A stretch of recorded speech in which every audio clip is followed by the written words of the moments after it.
Hello guys, today we are going to read and translate one another news, and this news has been taken from the Hindu newspaper. It contains a lot of important words and structure that is used in our conversation, and this video will help you to enhance your vocabs and grammar structure. So without any further delay, let's get started. तो सबसे पहले पढ़ते हैं इसकी main heading. Even Indira couldn't change Pak's bigoted mindset, says Jaishankar. Even Indira यानी कि इंदिरा भी, even का मतलब है भी, तो इवन इंदिरा यानी कि इंदिरा गांधी भी कुडंट, ये कुड नॉट की शॉर्ट फॉर्म है कुडंट, तो इंदिरा गांधी भी नहीं कर सकी चेंज. चेंज का मतलब होता है बदलना, तो इंदिरा गांधी भी नहीं बदल सकी पाक्स यानी कि पाकिस्तान का. यहाँ पर पाकिस्तान को शॉर्ट में लिखा गया है पाक. जब भी नाउन में अपोस्ट्रोफी का साइन लगाकर अस लगा होता है तो उसको हमेशा का, के, की ऐसे करके पढ़ेंगे. तो पाक्स यानी कि पाकिस्तान का. बिगटेड माइंडसेट, बिगटेड का मतलब होता है कट्टर या फिर कट्टरपंथी, और माइंडसेट का मतलब होता है मानसिकता. तो पाकिस्तान की कट्टर मानसिकता यानी कि इंदिरा भी पाकिस्तान की कट्टर मानसिकता नहीं बदल सकी. सेज जयशंकर, जयशंकर ने कहा. जयशंकर हमारे भारत के विदेश मंत्री है. यहाँ पर आया है सेज जो कि वर्ब की फर्स्ट फॉर्म है, लेकिन जो न्यूज़ की हेडिंग होती है वो हमेशा शॉर्टकट में लिखी होती है. यदि उसमें वर्ब की फर्स्ट फॉर्म लगी है तो उसे हमेशा वर्ब की सेकंड फॉर्म यानी कि पास्ट में मानकर ही पढ़ेंगे. तो सेज जयशंकर यानी कि जयशंकर ने कहा. तो ये थी इसकी मेन हेडिंग. आगे एक और हेडिंग है वो देखते हैं. External affairs minister responds. External affairs minister का मतलब होता है विदेश मंत्री.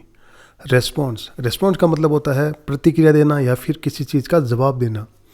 तो जो विदेश मंत्री है उन्होंने जवाब दिया टू क्वेश्चन यानी कि प्रश्नों का, इन पार्लियामेंट यानी कि संसद में.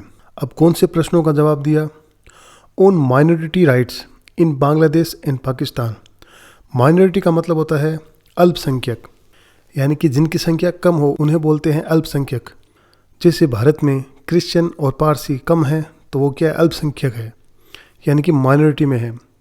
और राइट्स का मतलब है अधिकार. तो ऑन माइनॉरिटी राइट्स यानी कि जो अल्पसंख्यकों के जो अधिकार है इन बांग्लादेश एंड पाकिस्तान, यानी कि बांग्लादेश और पाकिस्तान में, यानी कि बांग्लादेश और पाकिस्तान में अल्पसंख्यक जो अधिकार है उन प्रश्नों का विदेश मंत्री ने क्या है संसद में जवाब दिया.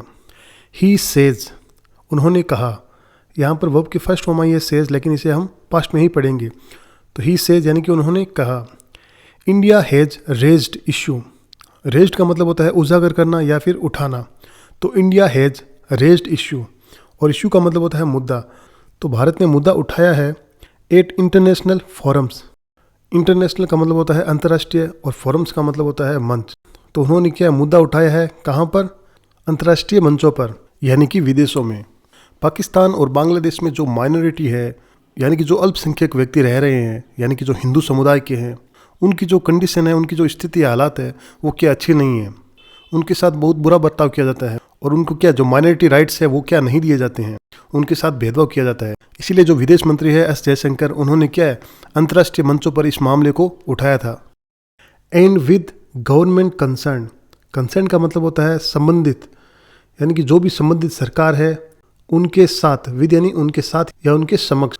तो हमारे जो विदेश मंत्री है जयशंकर, उनसे जब पार्लियामेंट में बांग्लादेश और पाकिस्तान में जो अल्पसंख्यक जो अधिकार है उनके बारे में जब प्रश्न पूछा गया तो उन्होंने जवाब दिया कि जो भी अंतर्राष्ट्रीय जो फोरम्स है यानी अंतर्राष्ट्रीय मंच है और उनसे जो संबंधित सरकार है उनके सामने क्या है मुद्दा उठाया है.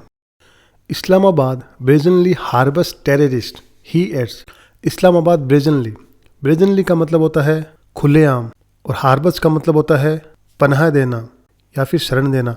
तो इस्लामाबाद खुलेआम शरण देता है टेररिस्ट यानी कि आतंकवादियों को. तो इस्लामाबाद क्या है खुलेआम टेररिस्ट को पनाह देता है. ही एड्स, उन्होंने कहा. जब ये न्यूज़पेपर में ही एड्स लिखा है तो इसका मतलब है उन्होंने कहा. तो ये थी इसकी हेडिंग. अब इसे आगे पढ़ते हैं.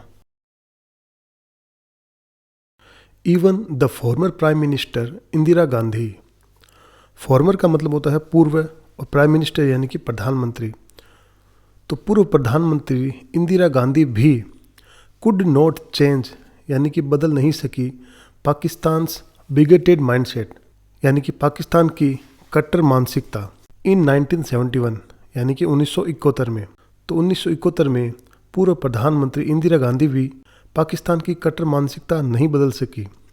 एक्सटर्नल अफेयर मिनिस्टर यानी कि विदेश मंत्री S Jaishankar said on Friday, यानी कि जो विदेश मंत्री है एस जयशंकर, उन्होंने शुक्रवार को कहा responding to question in parliament. Responding का मतलब होता है जवाब देते हुए, टू क्वेश्चंस यानी कि प्रश्नों का, इन पार्लियामेंट यानी कि संसद में, about the condition of minorities in Pakistan and Bangladesh.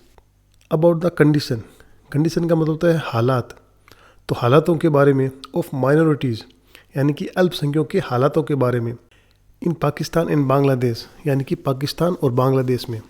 तो पाकिस्तान और बांग्लादेश में जो अल्पसंख्यक है उनके जो हालात हैं, उनकी जो कंडीशन है, उनके बारे में जब विदेश मंत्री जो एस जयशंकर है उनसे सवाल पूछा गया तो उन्होंने जवाब देते हुए ये कहा कि प्रधानमंत्री इंदिरा गांधी भी क्या है 1971 में पाकिस्तान की जो कट्टर मानसिकता है उसको नहीं बदल सकी। Mister Jaishankar said, mister Jaishankar ने कहा दैट कि it was not possible to change the mindset of a neighbouring country. Possible का मतलब होता है संभव, चेंज द माइंड सेट यानी कि मानसिकता को बदलना, और नाइबरिंग कंट्री का मतलब होता है पड़ोसी देश। तो it was not possible to change the mindset of a neighbouring country यानी कि पड़ोसी देश की मानसिकता को बदलना संभव नहीं है। अब यहाँ पर गौर करना कि इस सेंटेंस में वॉज लगा हुआ है, इट वॉज, लेकिन मैंने पढ़ा इसे प्रेजेंट में कि पड़ोसी देश की मानसिकता को बदलना क्या संभव नहीं है, मैंने है लगाया, लेकिन इस सेंटेंस में लगा है वॉज। तो ऐसा क्यों हुआ? ऐसा इसलिए हुआ कि ये जो सेंटेंस है ये इनडायरेक्ट सेंटेंस है। आपने ग्रामर में पढ़ा होगा डायरेक्ट इनडायरेक्ट।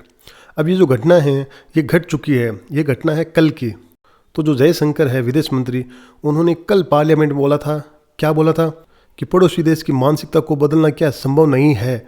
उन्होंने तो ऐसे ही बोला था प्रेजेंट में, लेकिन अब ये जो घटना है वो घट चुकी है, ये घटना है कल की और हम इसे पढ़ रहे हैं अभी, इसलिए लिखते समय हमने वॉज लगाया। लेकिन उन्होंने ऐसा नहीं बोला था कि ये संभव नहीं था, नहीं, उन्होंने तो ऐसे ही बोला था कि ये संभव नहीं है, इसलिए इसको हिंदी में प्रेजेंट में बोलेंगे, लेकिन लिखते समय इसको पास्ट में लिखेंगे क्योंकि ये जो घटना है वो घट चुकी है। हालांकि इस सेंटेंस को प्रेजेंट में भी लिख सकते हैं, लेकिन जो उन्होंने बात कही थी संसद में उसको इन्वर्टेड कोमा में लिखना पड़ेगा, और ये जो लिखा है सैड दैट, तो यहाँ पर जो दैट है उसे हटाना पड़ेगा। तो प्रेजेंट में इस प्रकार लिख सकते हैं कि मिस्टर जयशंकर सैड, और फिर इन्वर्टेड कोमा में it was not possible to, ये पूरा जो सेंटेंस है ये लिखना पड़ेगा, यानी कि सेंटेंस को डायरेक्ट लिखना पड़ेगा। और यदि सेंटेंस को इनडायरेक्ट में लिखते हैं तो वॉज लगाकर लिखना पड़ेगा, लेकिन इसे पढ़ेंगे प्रेजेंट में ही, इसलिए यहाँ पर लिखा हुआ है कि इट वॉज नॉट पॉसिबल, यानी कि ये संभव नहीं है, to change the mind set यानी कि मानसिकता को बदलना, ऑफ ए नाइबरिंग कंट्री यानी कि पड़ोसी देश की। तो पड़ोसी देश की मानसिकता को बदलना क्या संभव नहीं है, उन्होंने तो एग्जैक्टली ऐसा ही कहा था, लेकिन यहाँ पर इस सेंटेंस को इनडायरेक्टली लिखा गया है इसलिए वॉज लगाया है, तो ज़्यादा कन्फ्यूज होने की ज़रूरत नहीं है। बट लेकिन that India had raised the issue, ये जो सेंटेंस है ये पास्ट परफेक्ट का सेंटेंस है। इंडिया हैड रेज्ड यानी कि इंडिया ने, भारत ने उठाया था, द इशू यानी कि मामला, तो भारत ने मामला उठाया था, एट इंटरनेशनल फोरम्स यानी कि अंतर्राष्ट्रीय मंचों पर, यानी कि जो अल्पसंख्यक है, माइनॉरिटी है, उनको अधिकार दिलाने के लिए भारत ने क्या है अंतर्राष्ट्रीय मंचों पर भी क्या मामला उठाया था। एंड इन बांग्लादेश केस, और जो बांग्लादेश का मामला है उसमें भी directly with the government in Dhaka, ये ढाका बांग्लादेश की राजधानी है, तो ढाका में भी क्या है जो वहाँ की जो सरकार है, गवर्नमेंट है, उनके सामने डायरेक्टली क्या है इस मुद्दे को उठाया था। द रेस्पॉन्सेस कम यानी कि प्रतिक्रियाएं आती है अ फ्यू डेज बिफोर यानी कि कुछ दिन पहले। अब किससे पहले? Prime minister Narendra Modi is due to travel to Bangkok, यानी कि प्रधानमंत्री नरेंद्र मोदी है वो क्या है बैंकॉक जाने वाले हैं, वहाँ पर ट्रेवल करने वाले हैं। यहाँ पर आया है ड्यू टू, जिसका मतलब होता है कोई काम करने वाले होते हैं। इसका एक और मतलब होता है अगर किसी चीज़ का रीज़न बताना हो उसके लिए भी ड्यू टू का यूज़ करते हैं, लेकिन यहाँ पर यूज़ हुआ है कोई कार्य करने वाले हैं उसके लिए यूज़ हुआ है ड्यू टू। यहाँ पर हम अबाउट टू और गोइंग टू भी यूज़ कर सकते हैं। तो prime minister Narendra Modi is due to travel to Bangkok, यानी कि जो प्रधानमंत्री नरेंद्र मोदी है वो क्या ट्रेवल करने वाले हैं, कहाँ पर? बैंकॉक। टू अटेंड यानी कि अटेंड करने के लिए the 7 nation BIMSTEC summit, the 7 nation यानी कि जो 7 राष्ट्रों का बिम्स्टेक समिट, समिट का मतलब होता है शिखर सम्मेलन, और बिम्स्टेक उस सम्मेलन का नाम है। तो बैंकॉक में 7 देशों का एक शिखर सम्मेलन होने वाला है, वहाँ पर जाने वाले हैं, जो कि 3 और 4 अप्रैल को होने वाला है।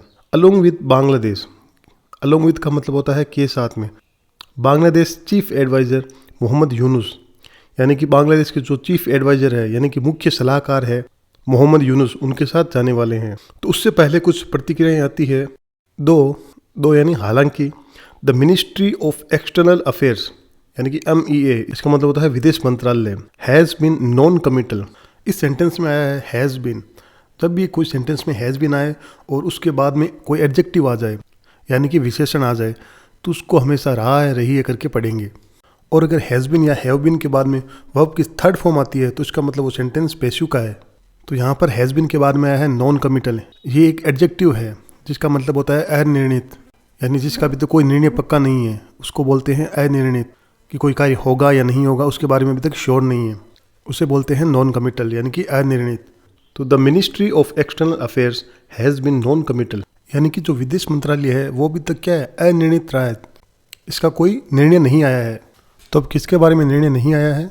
About whether the leaders will hold a bilateral meeting. यहाँ पर आया है वेदर, ये कंजक्शन है जिसका मतलब होता है या। यदि हम कोई दो चीज़ों के बीच संदेह प्रकट करते हैं तो उस टाइम वेदर लगाते हैं। तो whether the leaders will hold a bilateral meeting.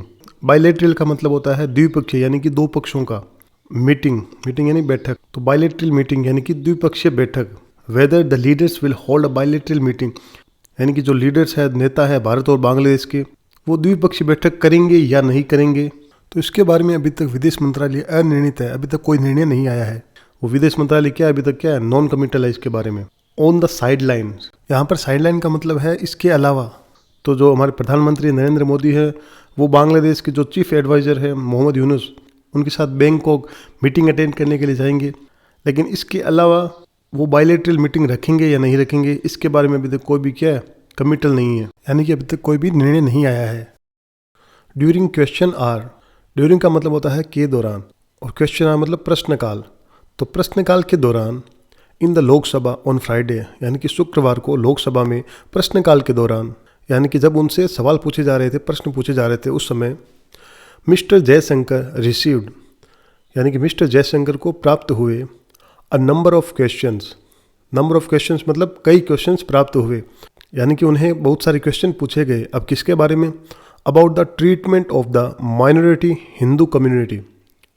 About the treatment का मतलब होता है व्यवहार, of the minority Hindu community, यानी कि जो अल्पसंख्यक हिंदू कम्युनिटी है, हिंदू समुदाय है, in both Bangladesh and Pakistan. तो बांग्लादेश और पाकिस्तान में जो अल्पसंख्यक हिंदू समुदाय है उनके साथ व्यवहार के बारे में उनसे क्वेश्चन किए गए, यानी कि उनके साथ किस प्रकार का ट्रीटमेंट किया जा रहा है बांग्लादेश और पाकिस्तान में, उसके संबंध में उनसे क्वेश्चन पूछे गए। हाउएवर, हालांकि, ही रेस्ट्रिक्ट का मतलब होता है प्रतिबंध लगाना या फिर किसी चीज़ को सीमित कर देना। तो ही रेस्ट्रिक्टेड यानी कि उन्होंने सीमित कर दिया मोस्ट ऑफ हिज रेस्पॉन्सेस, यानी कि उनके जो ज़्यादातर जो रेस्पॉन्सेस थे, प्रतिक्रियाएं थी, जवाब थे, उनको क्या सीमित कर दिया। टू पाकिस्तान्स फेलियर, यानी कि पाकिस्तान की असफलताओं तक।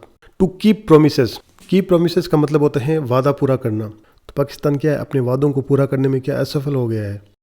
कौन से वादे थे? Given in a number of India Pakistan agreements, यानी कि भारत और पाकिस्तान के जो कई एग्रीमेंट्स थे, कई समझौते थे, वहाँ पर जो वादे किए गए थे उनमें क्या है, वो असफल हो गया है। अब वादे कौन से थे? On equal and fair treatment, यानी कि इक्वल का मतलब होता है समान और फेयर का मतलब होता है निष्पक्ष।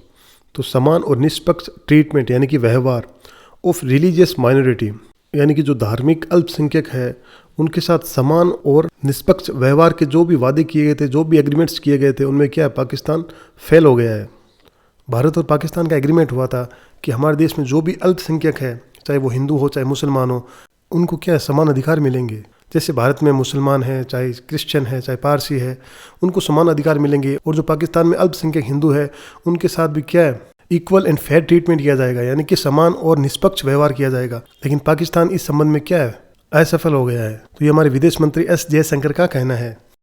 इन्यूमरेटिंग का मतलब होता है किसी चीज़ का उल्लेख करना या फिर किसी चीज़ को एक एक करके बताना या फिर गिनाना। तो इन्यूमरेटिंग यानी कि उल्लेख करते हुए एटलीस्ट 10 केसेस ऑफ अटैक्स, यानी कि कम से कम 10 केस जो कि अटैक्स के हैं, यानी कि हमलों के हैं, उनका उल्लेख करते हुए या फिर उन्हें गिनाते हुए जस्ट इन फरवरी 2025, यानी कि फरवरी 2025 में on Hindus, Christians, Sikh and Ahmadiyya sect members. Sect का मतलब होता है संप्रदाय और मेंबर्स का मतलब होता है सदस्य। तो फरवरी 2025 में हिंदुओं, ईसाइयों, सिखों और अहमदिया संप्रदाय के सदस्य हैं, उन पर हमलों के कम से कम 10 मामलों का क्या है उन्होंने उल्लेख किया, यानी कि कम से कम 10 केस क्या है गिनवा दिए। We are making our position very well known. We are making यानी कि हम बना रहे हैं, आवर पोजीशन यानी कि हमारी स्थिति, very well known. Very well known का मतलब होता है बहुत ही क्या प्रसिद्ध, या फिर जो सभी जगह जाना जाता हो उसे बोलते हैं वेल नोन। तो हम हमारी स्थिति क्या है प्रसिद्ध बना रहे हैं, यानी कि मशहूर कर रहे हैं। We are taking it up. Taking it up ये एक फ्रेज है, टेक अप, जिसका मतलब होता है ऊपर उठाना।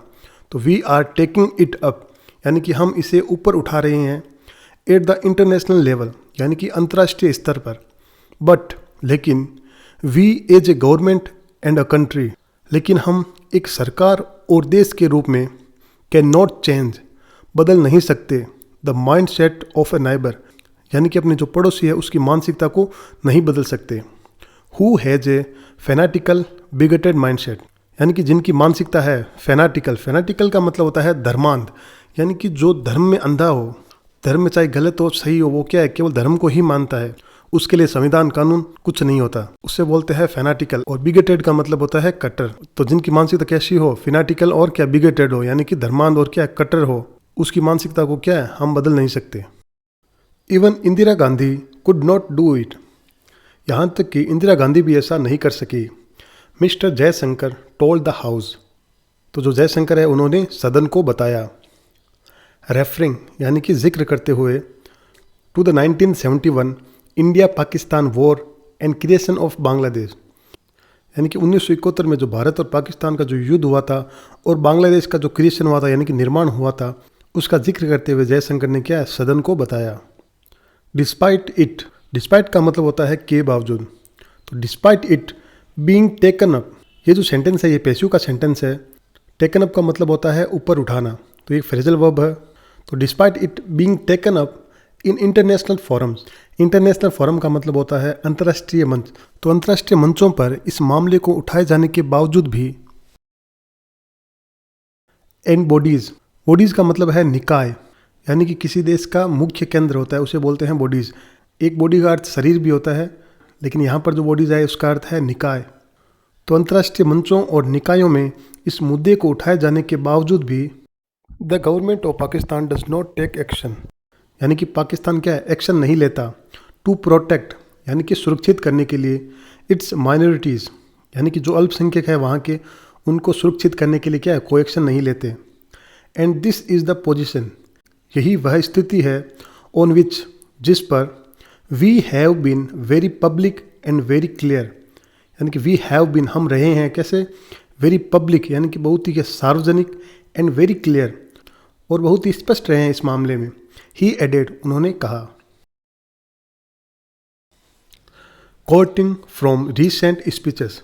कोटिंग का मतलब होता है हवाला देते हुए या फिर किसी की कही बात को वापस दोहराना, उसको बोलते हैं कोटिंग।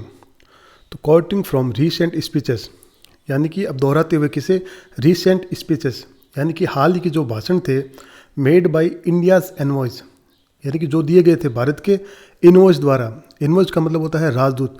तो जो भारत के जो राजदूत थे उनके द्वारा जो भाषण दिए गए थे, अब कहाँ पर दिए गए थे, टू द यूनाइटेड नेशंस यानी कि संयुक्त राष्ट्र and human rights council. Human rights का मतलब होता है मानवाधिकार और काउंसिल मतलब परिषद।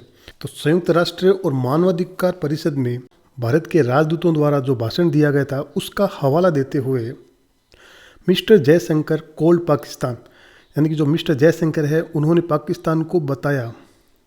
अब क्या बताया पाकिस्तान को, अ कंट्री विद यानी कि एक ऐसी कंट्री, ऐसा देश जहाँ पर क्या है ह्यूमन राइट्स अब्यूजेस, जहाँ पर जो ह्यूमन राइट्स है यानी कि जो मानवाधिकार है उसका क्या होता है अब्यूजेस, यानी कि जिनका हनन होता है, जिनको अब्यूज़ किया जाता है। परसिक्यूशन ऑफ माइनॉरिटीज़, परसिक्यूशन का मतलब होता है उत्पीड़न या फिर अत्याचार। तो अत्याचार करने वाला, ऑफ माइनॉरिटीज़ यानी कि अल्पसंख्यकों का उत्पीड़न करने वाला। And the systematic erosion of democratic values, systematic का मतलब होता है व्यवस्थित और इरोजन का मतलब होता है क्षरण करने वाला, यानी कि किसी चीज को बर्बाद करने वाला। तो systematic erosion of democratic values, democratic values का मतलब होता है लोकतांत्रिक मूल्य। तो लोकतांत्रिक मूल्यों का क्या है, व्यवस्थित रूप से क्षरण करने वाला, यानी कि उनको बर्बाद करने वाला। एंड स्टेट पॉलिसीज, और जो वहाँ की जो स्टेट पॉलिसीज है यानी कि वहाँ की जो नीतियाँ हैं वो कैसी है, to brazenly harbours UN sanctioned terrorist. Brazenly का मतलब होता है खुलेआम और हार्बर का मतलब होता है पनाह देना। तो जो क्या है खुलेआम पनाह देने वाला किसको, यूएन सैंक्शनड। यूएन का मतलब होता है यूनाइटेड नेशन यानी कि संयुक्त राष्ट्र, और सैंक्शन का मतलब होता है प्रतिबंधित, यानी कि संयुक्त राष्ट्र द्वारा जिस पर प्रतिबंध लगाया गया है। टेररिस्ट यानी कि ऐसे आतंकवादी और टेररिस्ट जिन पर क्या है संयुक्त राष्ट्र द्वारा क्या है प्रतिबंध लगाया गया है, जिन पर रोक लगाई गई है, उनको क्या पाकिस्तान पनाह देता है। तो पाकिस्तान क्या इस प्रकार का है, तो ऐसा जयशंकर का कहना है। इन रेस्पॉन्स यानी कि प्रत्युत्तर में, to a specific question about Bangladesh, यानी कि बांग्लादेश के बारे में एक विशेष प्रश्न के प्रत्युत्तर में मिस्टर जयशंकर सेड, तो मिस्टर जयशंकर ने कहा दैट कि इंडिया फॉलोड, यानी इंडिया ने पीछा किया, फॉलो किया, द सिचुएशन देयर, वहाँ की जो स्थिति है उसको क्या है फॉलो किया, क्लोजली यानी कि नज़दीक से। तो भारत ने वहाँ की स्थिति की क्या है करीब से नज़र रखी है।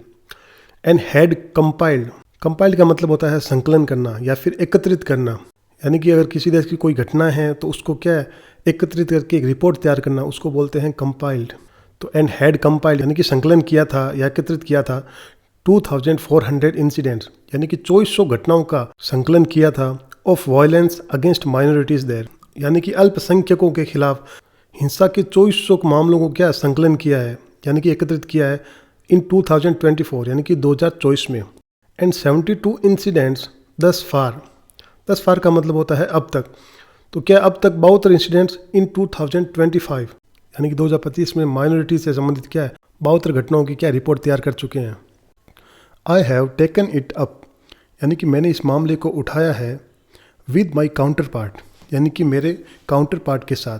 काउंटर पार्ट का मतलब होता है समकक्ष, यानी कि एक व्यक्ति जिस पद पर है और दूसरा वाला भी उसी पद पर हो तो वो दोनों आपस में समकक्ष होते हैं। यानी कि जैसे भारत के जो विदेश मंत्री है वो है एस जयशंकर, और किसी दूसरे देश के अगर कोई विदेश मंत्री है तो वो उनके समकक्ष हुए। तो I have taken it up with my counter part, यानी कि मैंने ये मामला अपने समकक्ष के सामने उठाया है। अब काउंटर पार्ट कौन, बांग्लादेश फॉरेन अफेयर्स एडवाइज़र तौहीद हुसैन, यानी बांग्लादेश के जो विदेश मामलों के जो सलाहकार है एडवाइज़र है तौहीद हुसैन, उनके सामने ये मुद्दा उठाया है। और फॉरेन सेक्रेटरी और यानी कि विदेश सचिव है जो Vikram Misri, took it up, यानी कि उन्होंने भी इसे उठाया वैन ही, जब वे विजिटेड बांग्लादेश, यानी कि जब उन्होंने बांग्लादेश विजिट किया, जब वो बांग्लादेश गए थे तब उन्होंने भी ये क्या मुद्दा उठाया इन दिसंबर 2024, यानी कि दिसंबर 2024 में। एंड दिस कंटिन्यूस, कंटिन्यूस का मतलब होता है लगातार, तो this continues to be a matter, यानी कि ये लगातार एक विषय बना हुआ है, मैटर यानी विषय, ऑफ कंसर्न, कंसर्न का मतलब होता है चिंता, तो ये एक चिंता का विषय बना हुआ है for the government of India, यानी कि भारत सरकार के लिए। तो ये भारत सरकार के लिए क्या है एक चिंता का विषय बना हुआ है। यह सब पाकिस्तान और बांग्लादेश में जो हिंदू है, जो माइनॉरिटी में है, जो अल्पसंख्यक है, उनके बारे में बात हो रही है। Mister Jaishankar said, mister Jaishankar ने कहा इन रेस्पॉन्स, यानी कि उत्तर में, प्रत्युत्तर में कहा, टू अ क्वेश्चन, यानी कि क्वेश्चन के जवाब में कहा, बाई अरुण कुमार सागर, जो कि अरुण कुमार सागर द्वारा पूछा गया था, एमपी यानी कि जो सांसद है। तो अरुण कुमार सागर जो कि एमपी है उनके द्वारा सवाल पूछा गया था, उसके प्रत्युत्तर में उन्होंने ऐसा कहा। अब उन्होंने सवाल क्या पूछा था ये तो इसमें नहीं लिखा गया, लेकिन हमारे जो विदेश मंत्री है जयशंकर, उन्होंने जवाब क्या दिया, रेस्पॉन्स क्या दिया, वो सब यहाँ पर लिखा हुआ है। दो, हालांकि ही साइड स्टेप्ड, साइड स्टेप्ड का मतलब होता है किनारे हो जाना या किसी चीज़ से हट जाना या किसी चीज़ को नज़रअंदाज कर देना, उसका मतलब होता है साइड स्टेप्ड। ही साइड स्टेप्ड यानी कि वो क्या है साइड हो गए, किनारे हो गए। अब किससे, रेफरेंसेस टू बांग्लादेश, यानी बांग्लादेश के जो भी रेफरेंसेस थे, जो भी संदर्भ थे, जो भी बांग्लादेश का जो जिक्र था, उससे क्या है वो साइड हो गए। इन रेस्पॉन्सेस यानी कि प्रत्युत्तर में, यानी कि कुछ एमपीज द्वारा उनसे सवाल पूछे गए थे बांग्लादेश के बारे में, तो वो क्या है साइड हो गए। टू अदर एमपीज, यानी कि जो अन्य एमपी थे उनके द्वारा पूछे गए थे, from the Bharatiya Janata party, यानी कि जो भारतीय जनता पार्टी के कुछ सांसद थे उन्होंने बांग्लादेश के संदर्भ में कुछ पूछा था तो वो क्या है साइड स्टेप्ड हो गए, यानी कि उन प्रश्नों को क्या उन्होंने नज़रअंदाज कर दिया। इंक्लूडिंग यानी कि जिनमें शामिल थे Ravi Shankar Prasad and Nishikant Dubey and Arvind Sawant of the Shiv Sena, यानी कि जिनमें रविशंकर प्रसाद, निशिकांत दुबे और अरविंद सावंत ये सभी क्या है शामिल थे। तो इन्होंने सवाल पूछे थे उसको क्या है उन्होंने साइड स्टेप्ड कर दिए। और यहाँ ब्रैकेट में लिखा हुआ है UBT, ये शिवसेना का सिंबल है और इसकी फुल फॉर्म होती है उद्धव बाला साहब Thackeray. The ministers statement comes, यानी कि मंत्री का स्टेटमेंट यानी कि बयान आता है एट अ टाइम, यानी कि उस समय व्हेन अ रिपोर्ट इश्यूड, यानी कि जब एक रिपोर्ट को क्या है इश्यू किया जाता है, जारी किया गया, उस समय क्या है एक मंत्री का बयान आता है। अब जो रिपोर्ट थी किसके द्वारा जारी की गई? By the United state commission, यानी कि संयुक्त राज्य अमेरिका आयोग द्वारा जारी की गई। अब किसके लिए? फॉर इंटरनेशनल रिलीजियस फ्रीडम, यानी कि अंतर्राष्ट्रीय धार्मिक स्वतंत्रता के लिए संयुक्त राज्य अमेरिका आयोग द्वारा क्या एक रिपोर्ट जारी की गई थी। तो उस समय एक मंत्री का बयान आता है रिकमेंडेड। रिकमेंडेड का मतलब होता है सिफारिश करना। तो जो रिपोर्ट जारी की गई थी उसमें सिफारिश की गई दैट की Pakistan continue to be designated. ये जो सेंटेंस है ये पेशिव का सेंटेंस है। डिजिग्नेट का मतलब होता है घोषित करना। तो Pakistan continue to be designated, कि पाकिस्तान को क्या है घोषित करना जारी रखे। अब क्या घोषित करना? A country of particular concern. Particular का मतलब होता है विशेष और कंसर्न का मतलब होता है चिंता। तो विशेष चिंता वाला देश, तो अमेरिका ने क्या पाकिस्तान को एक विशेष चिंता वाला देश घोषित किया बाय द US, यानी कि यूनाइटेड स्टेट द्वारा, अमेरिका द्वारा। एंड सेड, और कहा minorities there were persecuted by violent attacks. Minorities यानी कि अल्पसंख्यक, देयर वर परसिक्यूटेड, ये जो सेंटेंस है ये भी पेशिव का सेंटेंस है, पास्ट सिंपल के पेशिव का। परसिक्यूटेड का मतलब होता है सताए गए। तो जो अल्पसंख्यक है उन्हें सताया गया बाय वायलेंट अटैक्स, यानी कि हिंसक हमलों द्वारा, यानी कि उन पर हिंसक हमले किए गए। मॉब लिंचिंग, मॉब लिंचिंग का मतलब होता है भीड़ द्वारा किसी की हत्या कर देना। तो उन्हें मॉब लिंचिंग करके भी क्या है परेशान किया गया। एंड फॉल्स ब्लेसफेमी केसेस, फॉल्स का मतलब होता है झूठा और ब्लेसफेमी का मतलब होता है ईश्वर की निंदा। तो उनको झूठे ईश्वर की निंदा करने के लिए भी क्या है परेशान किया गया कि आप हमारे ईश्वर की निंदा करते हो। इस प्रकार से झूठे आरोप लगाए गए। The ministry of external affairs, यानी कि विदेश मंत्रालय, had sharply rejected the report. तो जो विदेश मंत्रालय है उसने क्या है शार्पली यानी कि कठोरता से, रिजेक्टेड यानी कि उसने कठोरता से शार्पली रिजेक्ट कर दिया है द रिपोर्ट, यानी कि जो संयुक्त राज्य अमेरिका आयोग द्वारा जो रिपोर्ट जारी की गई थी उसे भारत के विदेश मंत्रालय ने क्या है खारिज कर दिया। अब क्यों खारिज कर दिया? एज, क्योंकि इट ऑल्सो क्रिटिसाइज्ड इंडिया, क्योंकि इसमें भारत की भी आलोचना की गई थी। For attacks on religious minorities, यानी कि जो धार्मिक अल्पसंख्यक है उन पर क्या है हमला करने को लेकर क्या है आलोचना की गई थी भारत की। इसलिए जो विदेश मंत्रालय है उसने क्या है इस रिपोर्ट को क्या है खारिज कर दिया, रिजेक्ट कर दिया। So friends, I have translated every single word and sentence of this newspaper in Hindi. I hope आप लोगों को अच्छे से समझ आया होगा। और अगर आप हमारे चैनल पर नए हैं तो please don't forget to subscribe my channel. See you in the next video. Till then take care, bye bye.